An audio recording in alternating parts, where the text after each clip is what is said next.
Bom dia, Marcelo. Bom dia, amigos ouvintes da Princesa 100.3 FM. Uma alegria estarmos nessa manhã aqui. E eu não sei para quem eu mando a conta depois, porque vai dar uma hora, quase uma hora a mais aí. Mando para o chefe da finança ali.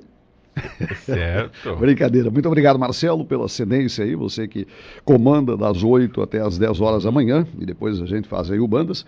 Mas, gentilmente, nos cedeu parte do seu espaço para que a gente pudesse receber hoje aqui a nossa convidada, né, a escritora, né, e historiadora Marlene Hintz, que já está aí no seu quarto trabalho aí, né? E a gente na sequência vai falando Retalhos e Candelária, volume 1, Retalhos e Candelária, volume 2, também falando aqui sobre os cemitérios em Candelária e região, né, adjacências, e agora com o seu mais novo trabalho, que é um romance histórico, isso que é muito importante, é uma história contada em forma de romance, onde, né, envolve ali personagens muito importantes.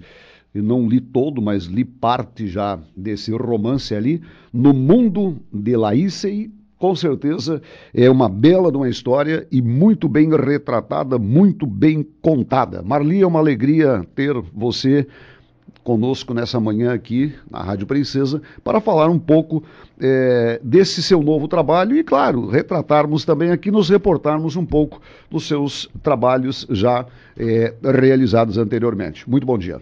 Muito bom dia, Roni. Obrigada pela oportunidade. Bom dia aos ouvintes da Rádio Princesa. Saudades desse espaço, porque eu também já fiz programa de rádio aqui Exatamente. há muitos anos, Exatamente. né? Resgatando a cultura alemã e, como sempre, envolvida com cultura. Inclusive, falando na cultura alemã, você um período aí ministrou aulas da língua alemã aqui, né? Sim, eu ministrei aulas, né, de língua alemã, assim como também de língua inglesa. É que eu tenho formação em letras e tenho a graduação tanto para a língua inglesa como para a língua alemã.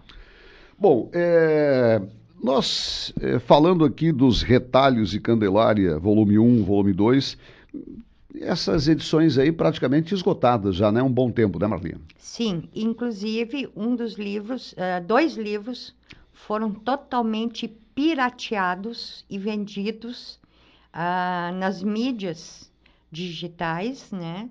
E foi uma surpresa para mim quando eu vi, né, sendo vendido na Amazon, sendo vendido na estante virtual, todas as mídias que tinha.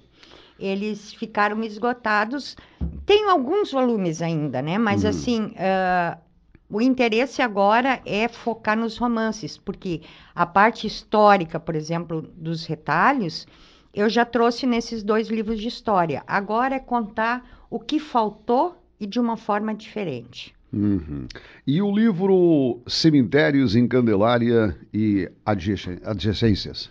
Esse aí foi um livro, aliás, os dois, né? Os dois foram publicados por dois motivos.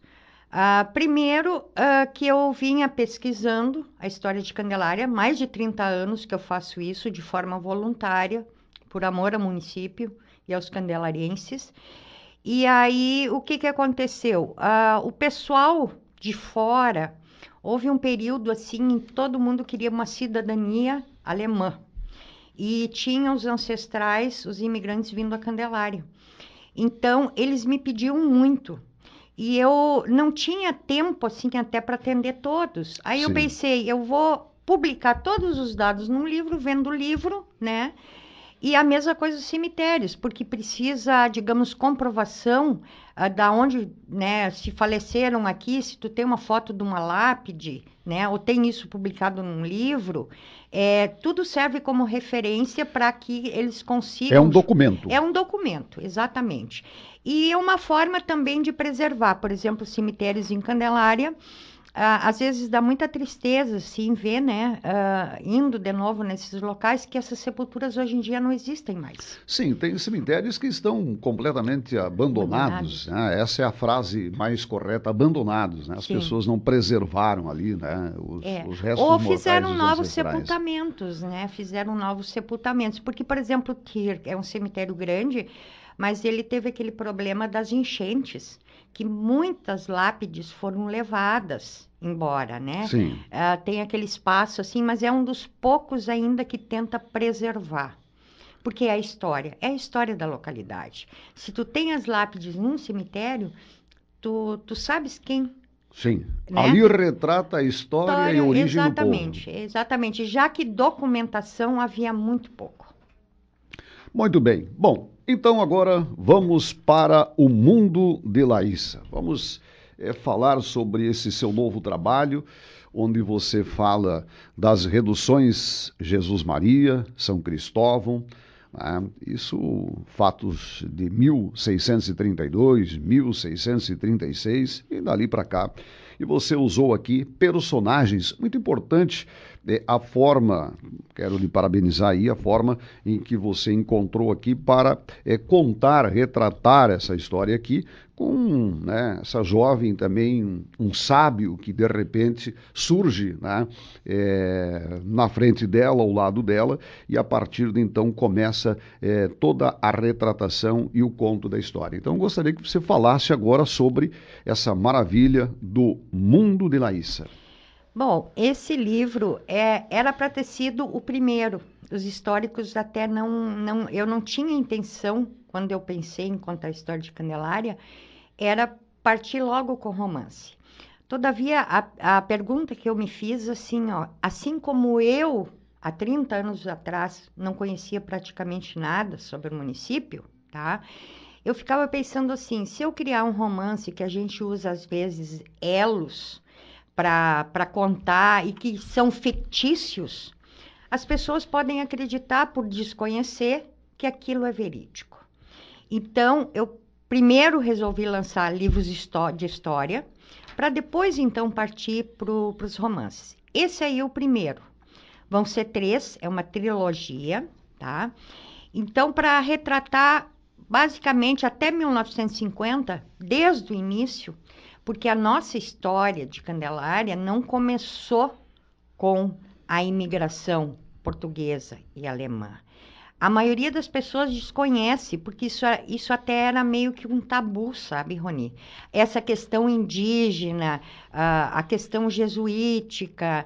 Então, mas como havia um farto material e muito bem escrito, tá? Porque as pessoas não têm ideia do que foram essas reduções. A nossa redução, por exemplo, Jesus Maria, tudo que se refere às reduções de índios no mundo de Laísa é verdadeiro, segundo a história. Sim. Tá? A outra história, que é a da Laísa, que eu tive que inventar uma personagem, e do vovô Leopoldo, que no final, no segundo volume depois, vai ser o avô dela mesmo. Sim. Aí vem outras histórias interessantes da migração, dos acidentes que havia, né? Mas vamos ficar agora na questão indígena. Então, assim, as pessoas, até hoje, né, tem movimentos, é que depende do foco que a gente olha, tem movimentos que dizem que os jesuítas foram um atraso, que só queriam, digamos, catequizar os índios, né? Mas se a gente pega a fundo essa história, a gente vai ver o porquê a Jesus Maria foi criada aqui na linha Boa Vista. E um engano que as pessoas fazem, por exemplo, achar que a redução foi só lá onde ocorreu a batalha, onde fizeram a trincheira.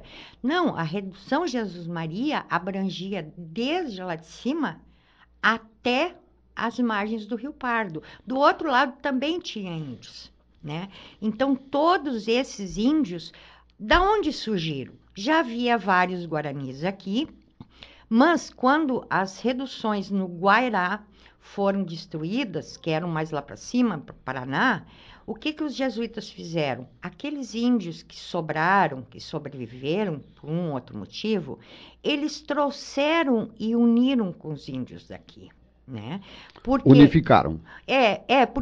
Porque lá eles não podiam viver, porque tu imagina assim, ó, tu vê toda a tua família sendo morta ou levada como escravo, né? Então eles não iam reconstruir uma redução lá. A ideia já era reconstruir aqui, trouxeram esses poucos remanescentes, né? Isso até está no livro do Cremasco, Marco Cremasco, Guairá, que ele conta muito bem essa história de como foi lá para cima. Só que ele parou ali. E eu peguei, então, a continuação do que aconteceu aqui. Bom, nós tivemos 18 reduções e onde dessas 18, não diria a maior, mas a mais importante foi a redução Jesus Maria. Foi a redução Jesus Maria, quer dizer, as outras da primeira fase, né? Sim. Vamos tentar falar assim, que durou apenas 11 anos, que foi de 1627 a 1638. Nesse período foram criadas várias reduções, mas assim como elas estavam sendo criadas, elas também iam sendo atacadas e destruídas pelos bandeirantes. A gente tem que ver mais ou menos na época o porquê disso, tá? Então, por exemplo, assim, na Europa havia dois comandos muito fortes. Um era do rei, que era dono de tudo, e o outro era o Papa. Mas o Papa ainda ficava abaixo, né, do rei. E o rei, então, o que ele queria? Ele queria dinheiro, ele queria impostos. Então, para mim, numa sacada muito esperta dele, o que ele fez? Como existia a Igreja Católica lá, ele era da Igreja Católica, o que ele fez? Ele proibiu as outras religiões, só podia ser católico. E confiscava todos os bens dessas pessoas e eles tinham que ir embora. Aí pegou em cheio o judeu. Tá? O judaísmo. E tu sabes que o judeu ele é muito arraigado à religião dele. Aí ele resolveu dar uma oportunidade para essas pessoas, ficou com os bens deles lá na Europa, em Portugal, e trouxe eles para o Brasil. E disse, olha, aqui vocês têm liberdade de fazer o que vocês quiserem.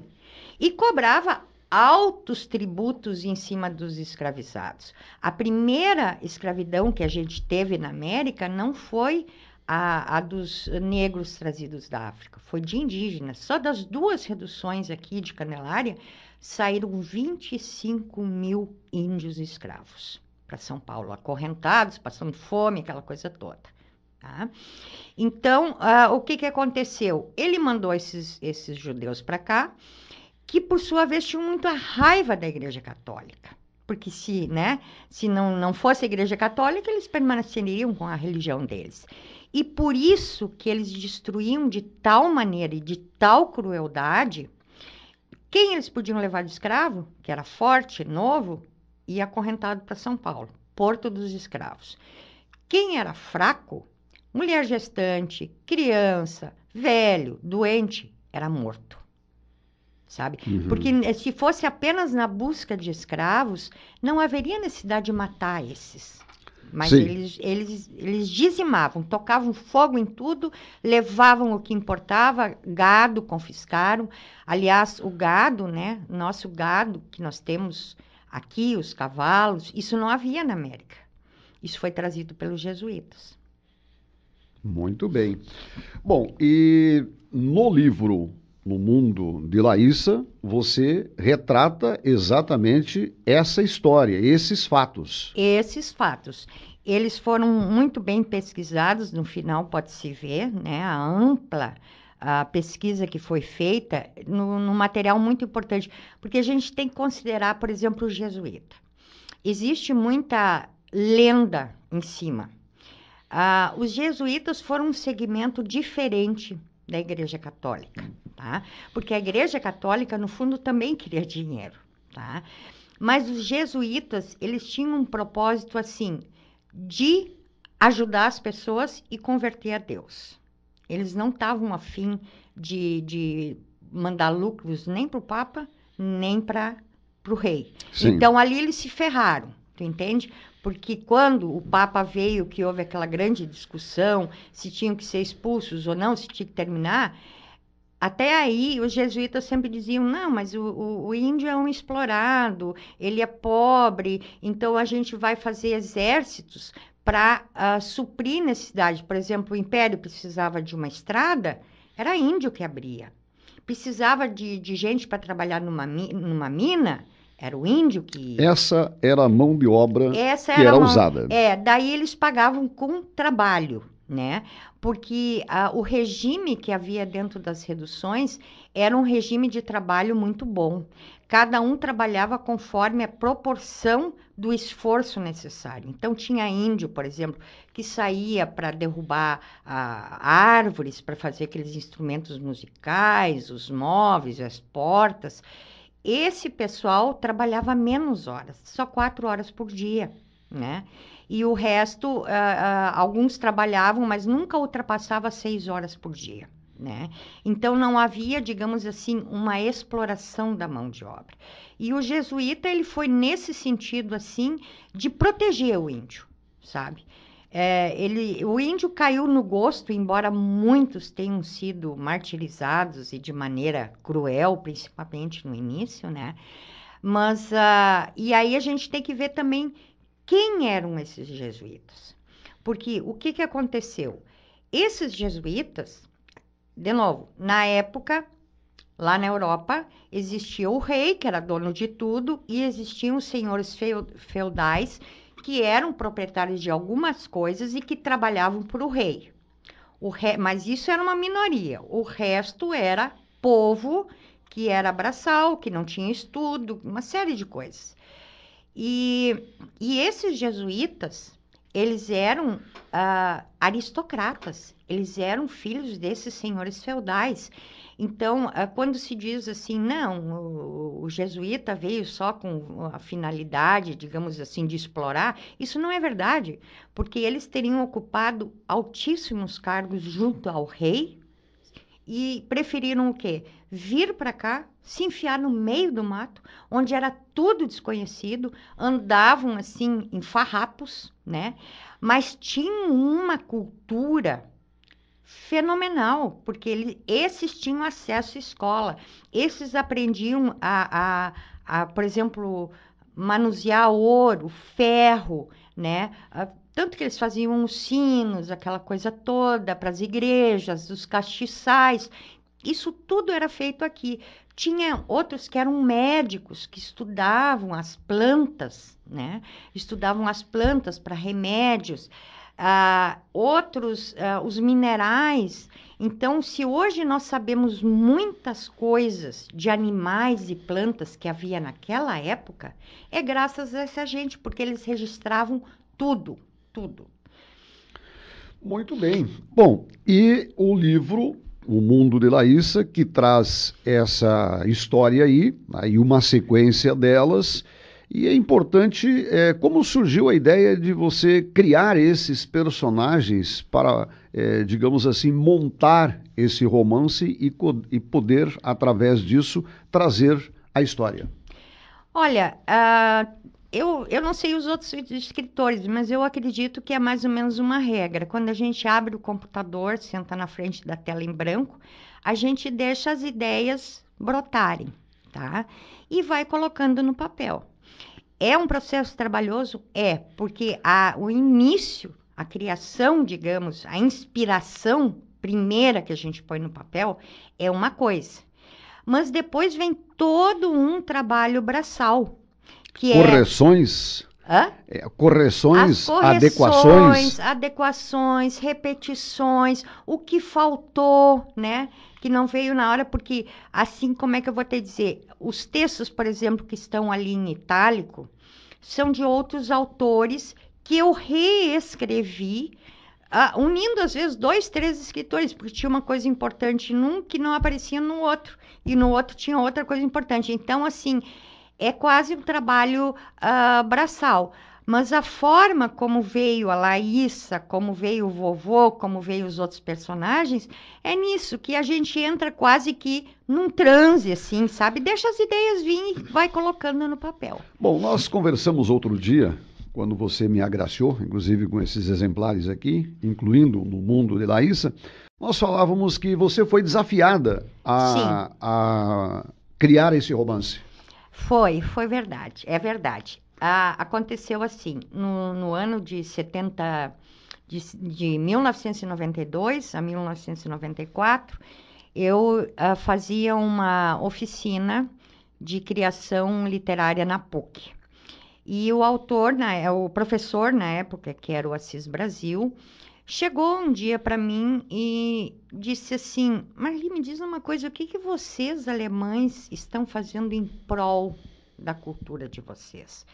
Não, porque tu vês assim, ó, os italianos estão dando um show, né? Tem festival de cinema, tem festival de literatura, tem festival da música. E vocês, os alemães que são o berço da intelectualidade, nada. Eu não vejo nada acontecer na região de vocês. E aquilo me instigou, assim, no primeiro momento incomodou, sabe, Rony? Sim. Incomodou, mas não por ele ter dito, porque era verdade o que ele estava dizendo. Porque quando não é verdade, tu pensa assim, não, a pessoa, né, tá dizendo bobagem. Mas ele estava coberto de razão. Com certeza. E aí eu pensei assim no momento, né, voltando de Porto Alegre, dirigindo no carro, pensei assim, mas o que que eu posso fazer? Porque eu não trabalho dentro de uma universidade, eu não tenho cargo público, eu era funcionária na época da CRT. E aí o que me ocorreu foi exatamente isso. Eu posso escrever, né? Posso criar um romance e vou mostrar para esse professor que alguma coisa foi feita na região, em prol da cultura alemã, que é a única contribuição que eu posso fazer. Mas aí, o que que aconteceu? Eu vim, né, quando assim, explodiu essa luz, digamos, vamos escrever. Só que para escrever, tu tem que ter dados, tu tem que ter, né? Porque eu não queria escrever uma história fictícia. Podia escrever uma história que não tivesse referência a Candelária, usando esses personagens. Claro. Conversando outras coisas banais, mas não era isso que eu queria. E aí eu caí numa dificuldade muito grande, porque eu comecei a pesquisar, né, naquela ilusão, achando que eu ia achar um monte de coisas sobre Candelária publicado em livros e coisa e tal. E eu me frustrei, porque eu fui nas maiores bibliotecas, fui aqui e não encontrava nada, só a questão indígena. Esse sim, ficou preservado porque os jesuítas Claro. escreviam diários, livros, etc e tal, né? Criaram, inclusive, a língua guarani. E aí eu pensei assim, meu Deus, e agora, né? O que que eu faço? O homem me venceu, porque eu não tenho como escrever. Não, se eu inventar tudo, não é sobre a história de Candelária, né? Claro.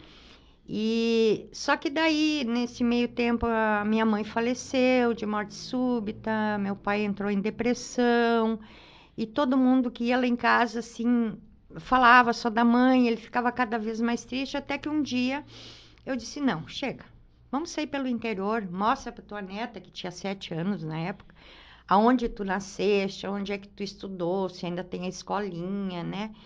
E aí fomos lá pro Quilombo, lá para cima, a linha Ana, sabe? Sim. Aliás, um interior muito bonito. Alto Quilombo, Linha Ana, toda uma região de serra, de cerro, mas que tem uma paisagem muito linda. É. E aí fomos. E aí ele começou a se animar.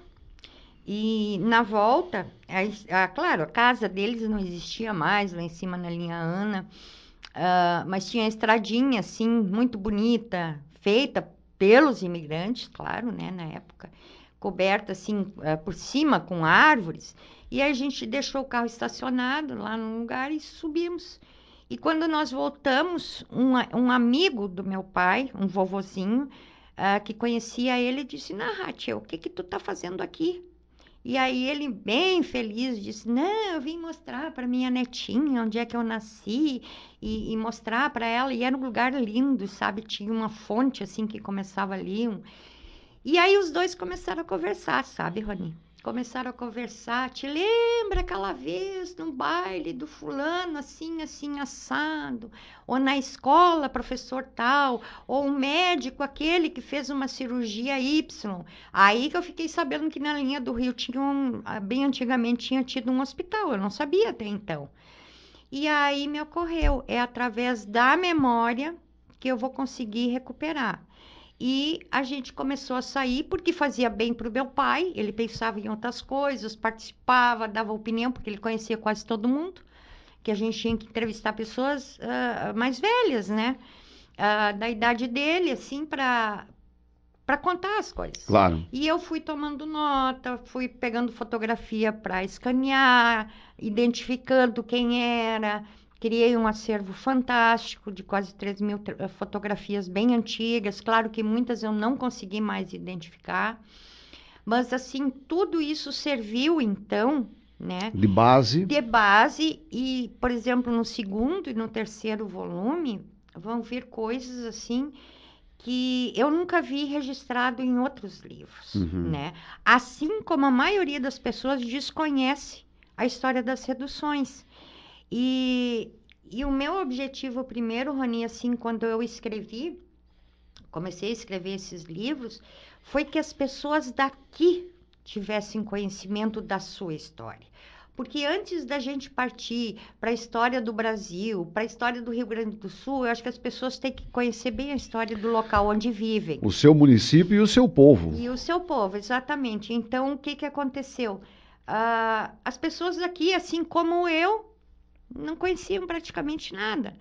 E agora estão tendo, então, esse acesso. Eu vou escrever mais esses outros 2 livros, aí eu vou encerrar, não vou falar mais de Candelária, porque eu acho que o principal vai ser dito. Só que, por exemplo, nos outros 2, assim como nesse aqui, tu podes ver, eu não sei se tu chegaste a ver ali uma obra remanescente, não sei se Sim. tu já chegaste ali. Cheguei. Por exemplo, a questão do aqueduto, né? O aqueduto, quando eu comecei a pesquisar, ninguém dizia ainda que tinha sido, digamos, o seu João Koschenborg. Eu acompanhei isso, né?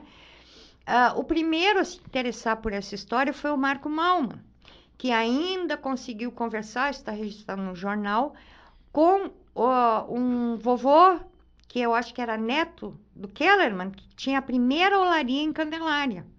E ele disse o seguinte: esses tijolos não foram fabricados por nós, tá? Porque eu já tinha participado de um trabalho que era de pesquisa sobre as reduções de Jesus Maria, tá? São Cristóvão, e também sobre o aqueduto. E eu não cheguei, não sei se o professor Pedro depois chegou a publicar, porque eu fui embora, mas ele descobriu coisas interessantíssimas, e ele dizia, o aqueduto é uma obra remanescente dos jesuítas. Por quê? Porque o principal produto deles era a erva mate. Isso é outra coisa que o pessoal faz muita confusão. Por exemplo, assim, o índio não usava carroça, não usava charrete, não usava, era só para distâncias muito curtas. O que que ele usava? Ele usava cavalo, tá? Mas eles tinham que colher aquela erva mate, tinham que moer, porque aquilo era exportado para a Europa. Em 2006, eu ainda fui na Companhia de Jesus, na parte que existia em Buenos Aires, e ali tive mais algumas informações assim que complementaram toda essa pesquisa, porque, digamos assim, como é que eles levariam essa erva mate daqui até lá? Eles iam levar em folhas, em grandes volumes? Não, eles iam já triturar. Eles precisavam de um moinho, eles tinham a tecnologia para fazer os moinhos. A segunda redução, a São Cristóvão, já era toda em tijolos. A parte lá em Buenos Aires, construída, Casa Rosário, Universidade, foi toda feita pelos índios e jesuítas em 1588, quer dizer, eles dominavam o fabrico de tijolos e coisa e tal. E tinha muita gente, porque na redução Jesus Maria eram 10.000 pessoas. Então, digamos assim, tu pegasse 500 pessoas para fabricar tijolo é uma coisa. Agora, ter 2 escravos para fazer toda aquela infraestrutura que ia além, ela ia mais para cima ainda. Então, é uma coisa assim, como é que eu vou te dizer? E aí o pessoal começou a perguntar, né? Na época do mal, mas quem fez isso? Do que se sabe, o João Koschenborger nunca disse que foi ele. O outro que morou ali também, o Mins, que era um Brumer, também não tinha estrutura para fazer. O Flores, ao que tudo indica, nem veio morar ali, né? Que recebeu essa Cismaria. Então, tudo, digamos, converge para que tenha sido uma obra jesuítica, porque os índios precisavam muito desse moinho, e dali eles levavam até o rio, onde eles tinham um lugar ali que a gente encontrou cheio de machadinha e coisa e tal, que tinha um chão assim, tipo cimento, claro que ele não era tão bem batido, né? E aí o que que aconteceu? Ali eles levavam via rio O índio não usava carreta, não usava carroça, ele usava o rio, ele usava jangada, ele usava aquelas pelotas que eles chamavam, feito de couro de boi, né, para fazer os transportes. E o resto ele fazia a pé. Eles tinham batedores, por exemplo, quando mataram o Mendonça, né? Como é que chegou nas outras reduções para irem resgatar o corpo dele? Com batedores, o índio corria muito. Então ele tinha as trilhas, ele até assim, ó, não utilizava o cavalo, mesmo já tendo depois, ele podia usar o cavalo, né? Mas como era cerro, como era íngreme, era mais difícil com o cavalo do que correr a pé, né? Com certeza. O acesso a pé era bem mais Era fácil. bem mais fácil do que com qualquer outro transporte, né? Você falou da imigração alemã, nós comparamos aqui com o trabalho realizado aí na história dos italianos, e eu não sou professor de história, mas estou longe disso, mas eu sempre procurei me inteirar em história, tanto que por um bom período aqui nós tínhamos um programa histórico, Pampa e Querência, onde trazíamos a história de Candelária, usando inclusive trabalhos seus e de outros escritores, né, historiadores. E a gente sabe, contamos aqui várias vezes, mas muitas pessoas não sabem a diferença da imigração italiana para a imigração alemã, ou seja, de que forma, né, vieram e o porquê que os alemães vieram e por que chegou depois os italianos, a imigração italiana. Então há uma diferença bastante grande sobre isso, que muitas vezes é desconhecido também, né, Marli? A imigração alemã, ela ocorreu antes da italiana, tá? Bem antes. É bem antes, 1824, que se tem os registros, né, da vinda desses imigrantes. Depois os italianos começaram mais a partir de quase 1870. E foi exatamente pela escassez da mão de obra escrava que acabou vindo grande parte, né? Começou a vir os italianos. Assim, a gente tem que sempre pensar como era o mundo naquela época. Por exemplo, a Europa, havia muitos conflitos, tá? Então, por exemplo, os reis guerreavam entre eles, né? Cada um querendo o domínio do outro. Só que daí o que acontecia assim, ó? O que desgostava ao povo, que não tinha privilégios, tá? Se eles tinham filhos homens, às vezes esses filhos eram convocados aos 16 anos, se não morriam na batalha, às vezes durava 20 anos, eles estavam 20 anos na guerra, você entende? Então, isso já era uma coisa que desagradava a família, porque eles precisavam daquela mão de obra do filho, né? Outra coisa que nem mais ou menos aconteceu aqui entre essas guerras da Espanha, porque nosso primeiro domínio foi espanhol. Candelária fica para cá do Tratado de Tordesilhas, então nós seríamos domínio espanhol, que Portugal foi avançando na base da bala, aquela coisa toda, e aumentou os limites. Bom, então chegaram primeiro os imigrantes alemães. Mas assim, esses conflitos ainda continuavam, isso causou muita pobreza na Europa. E na Europa já tinha uma lei, isso pouca gente sabe, e a maioria não gosta de saber, mas eu vou falar porque é o real. Isso claro. Já tem registro, já tem livro publicado sobre isso. O que acontecia? Aonde passavam os exércitos, eles recolhiam o que tinha para comer, tá? Então, não interessava para a família se ela ia passar fome, se ela ia morrer de fome. Os estoques eram arrebatados. Eram arrebatados. E isso aconteceu aqui também nos conflitos, né? Então, o que acontecia? Tinha muita pobreza na Europa, muita pobreza. E aí, o que acontecia? As leis eram muito rigorosas. Por exemplo, assim, se uma pessoa, por fome, roubasse um pedaço de pão, ele ia preso numa prisão lá e não tinha quem libertasse ele, tu entende? Então, começou a criar, assim, como é que eu vou te dizer, um grande contingente de presidiários na Europa.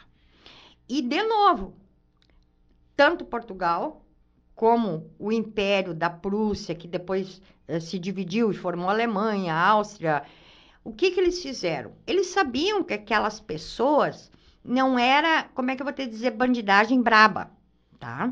mas sim, eram pessoas que tinham roubado por fome, Por necessidade. por necessidade, porque eles não tinham o que comer. Então, o que os reis resolveram fazer? Liberar essa gente para o Brasil, tá? Então, a nossa colonização, assim, 90% é de presidiário. Tem até as listagens, assim, porque daí o rei analisava. Não, por exemplo, se o cara cometeu um estupro, não, esse não vai, esse vai morrer na cadeia aqui, tá?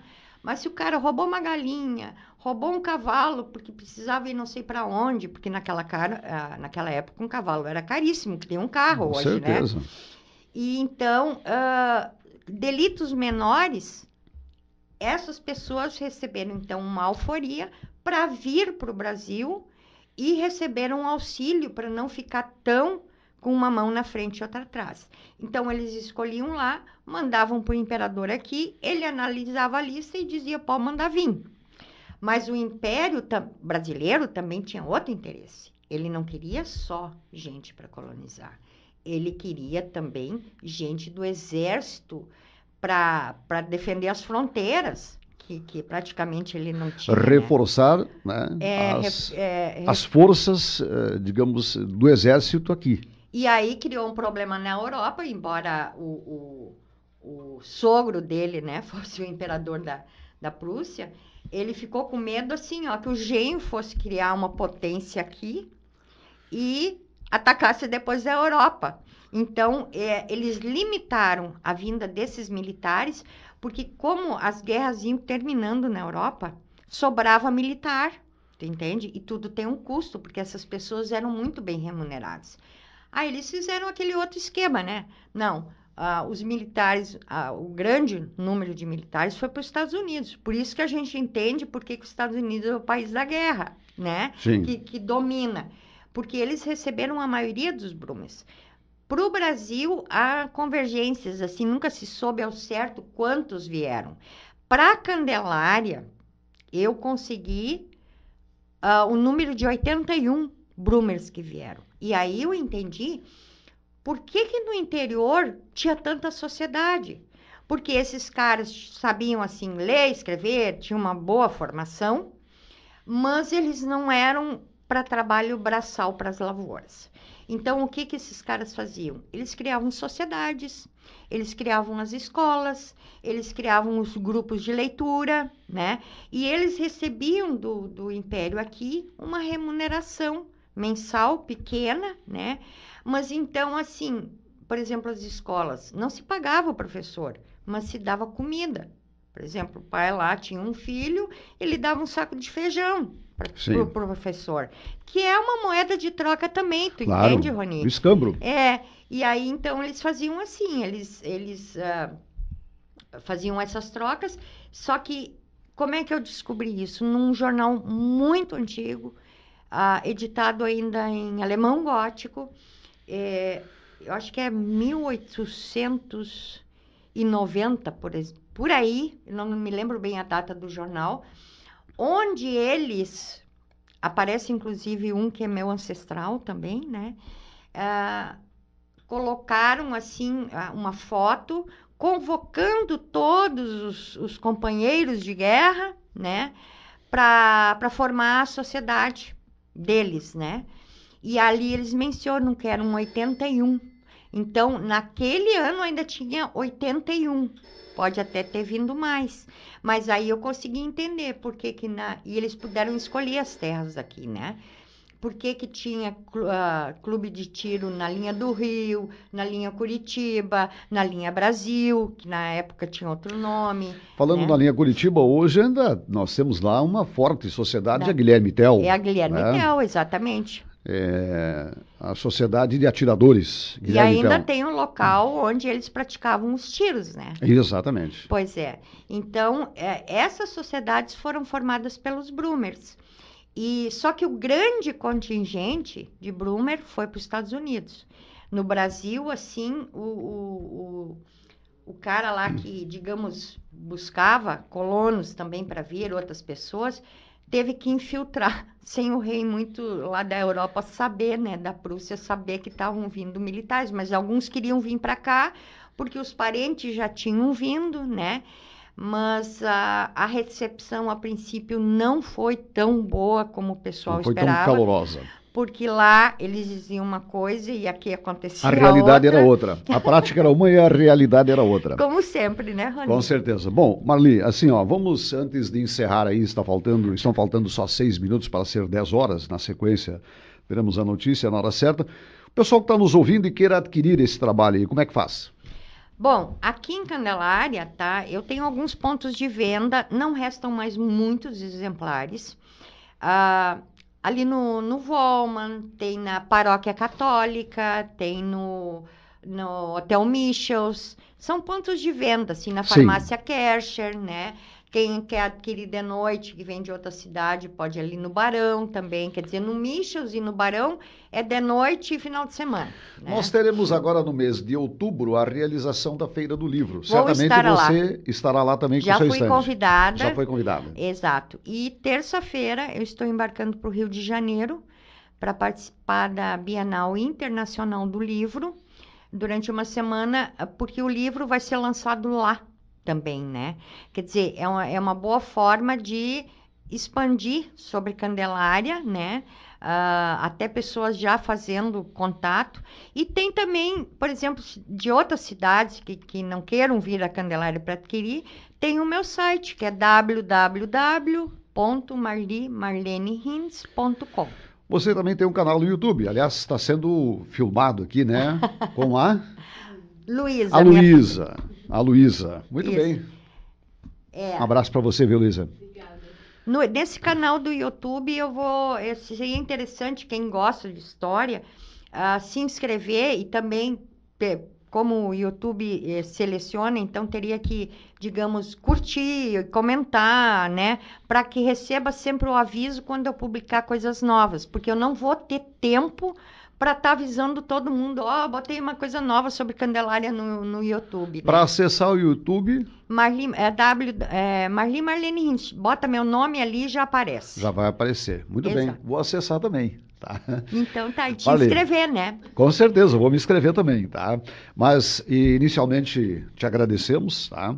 E certamente nos próximos exemplares, né, na sequência, você estará com a gente novamente aqui para dar continuidade falando sobre esse trabalho.